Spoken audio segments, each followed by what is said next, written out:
Hello class. Today we're going to be studying the hero's journey. The hero's journey is a story archetype identified by a man named Joseph Campbell. It's commonly seen in both classic and modern, including ancient literature such as the Odyssey, which we are studying. Some modern examples are Star Wars, Lord of the Rings, pretty much any Disney movie, Pixar movies. All of those stories are based around this concept of the hero's journey. So why are we studying this hero's journey? The actual outline of the story is a person that starts in the status quo, and it's usually a person that we can relate to. And so we see ourselves in these stories. And it's a very interesting look at our own lives in a way, because every single thing we do is another step on our own hero journey. Every challenge or change we face is a journey. Every love found, love lost, all right, birth, death, and other major events in our lives are all parts of a journey. And this can be scary, this can be painful, but in the end, every little mini hero journey that we go on gives us more confidence, perspective, and a greater understanding of who we are and how we fit in this world. So as I said before, the hero's journey is very straightforward. The story starts with the hero in their own status quo. All right, some common examples again being Lord of the Rings. You have Frodo. He's a hobbit in the Shire. It doesn't have to be normal to us, but it is normal to the main character. That is their status quo. They are a normal being. But then something changes, and you have a call to adventure. All right. For example, this could be in Star Wars. Luke Skywalker's parents dying, all right, or in Lord of the Rings, is Gandalf coming, or really, actually, it's Bilbo giving Frodo the ring and Gandalf coming to him, all right, and it always starts off with a refusal of the call. I'm not good enough. I'm not. I'm just a normal hobbit, is what Frodo said. He wasn't going to go on this grand adventure, but then they get a supernatural aid or help, and in Frodo's case, it was Gandalf, right? In Luke's case, it was the Force and the training. The supernatural aid in this case would be Yoda. And they eventually decide to embark on this journey, and that's when they cross the threshold and they leave their normal status quo world. This call, again, can take many forms. It could be something taken from us. Maybe there's something lacking. We want to save or restore our own honor. Or we want to do something better for everyone else.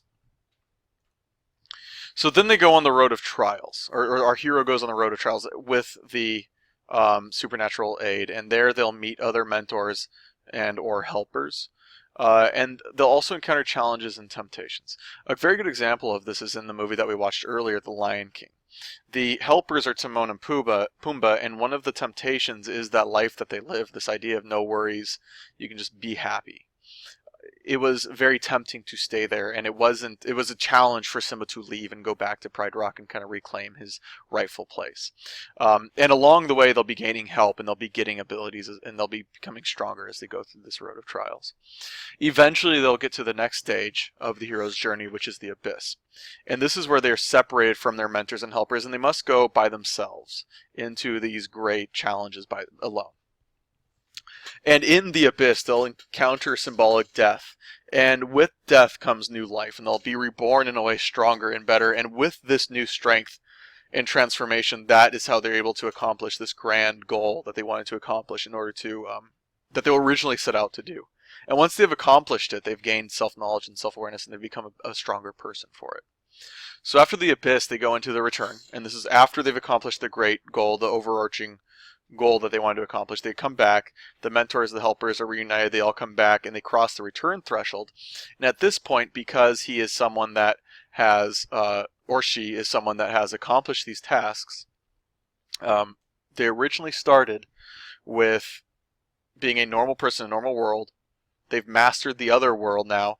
They've become what is called the master of two worlds. They've gained self-integration, they've gained self-knowledge, and they now return to the same life they've had, but with a higher sense of self and a higher sense of status quo, like a higher sense of being, and a sense of self-appreciation. And that essentially is the overall hero's journey. It applies to a lot of modern literature as well, such as Harry Potter is a hero's journey story, and The Hunger Games are a hero's journey story.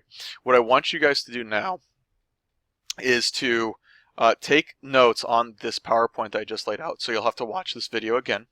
Take notes in Cornell style, and on the left I want you to make questions for each section, all 4 sections I identified on your notes, and a summary talking about the overall hero's journey.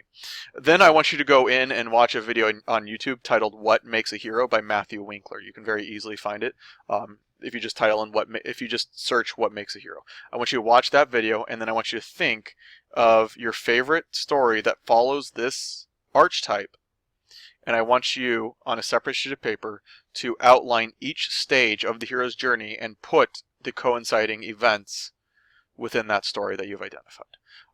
Do that for homework and bring those into class tomorrow. I will see you then.